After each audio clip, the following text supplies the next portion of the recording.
K-Pop Demon Hunters Deep Dive. Today, I will be going into a deep dive of the movie that came out just last year, K-Pop Demon Hunters. In my opinion, this movie was it. Let's dive in.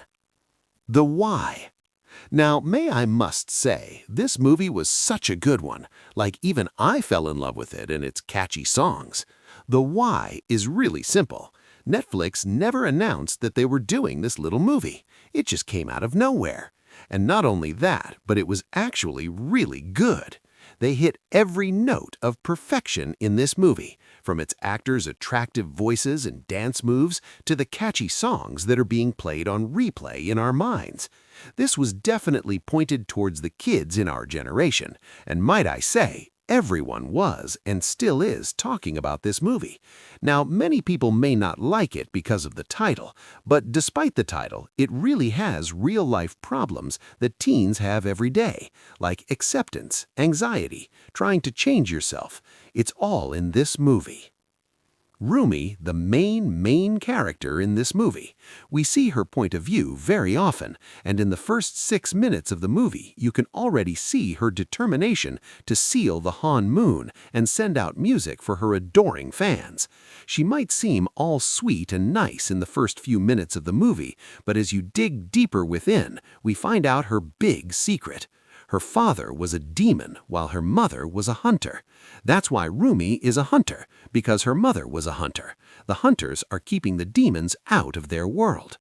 Anyways, no one knows this secret except her and the woman that took her in after her mother.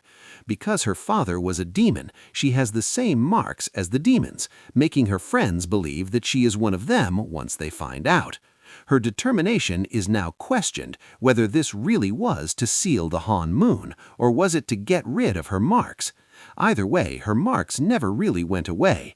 They were always there after the Han Moon was sealed, but just in a different color. Rumi struggled with trying to find herself and accepting that her father was a hunter. Zoe is also a hunter and is a part of the hunter trio. Zoe was the excitement of the group. Her rap bars are not only fire, but also her love for her trio. Later in the movie, we found out that she thought that all her notebooks that she had, with whatever she had in them, made her different, and in her eyes, different wasn't great, but she felt safe and felt like she belonged in her trio. Their bond is truly beautiful and rare. Zoe was always the one with the ideas. She always had an idea or solution for something, making her the bright one out of the group. Mira, the dark baddie we all know and love, while she is the choreographer of the group and is always killing it with her sick moves, she also deals with struggles from her past. She revealed how she was something her parents didn't want her to be, and how she had family struggles growing up. But once she was a hunter, like Zoe, she felt like she belonged in something more. Mira could sense anything, and she knew that something was going on with Rumi, but never really knew what, until they find out her big secret. Genu, in his human life, abandoned his family so he could have a better life, leading to his downfall as a human, making him turn into a demon. He had been a demon for some time now, and when he volunteered to help Guima in return for his memories of his past life to be gone. But little did he know that in the making of trying to help Guima take down Huntrix, he didn't realize that he may have fallen for the lead singer in Huntrix, Rumi. And once Guima's plan was almost complete, he helped Rumi seal the Han Moon, making everyone think that he died. But there was a hint that he is still alive and may be coming back in the next movie.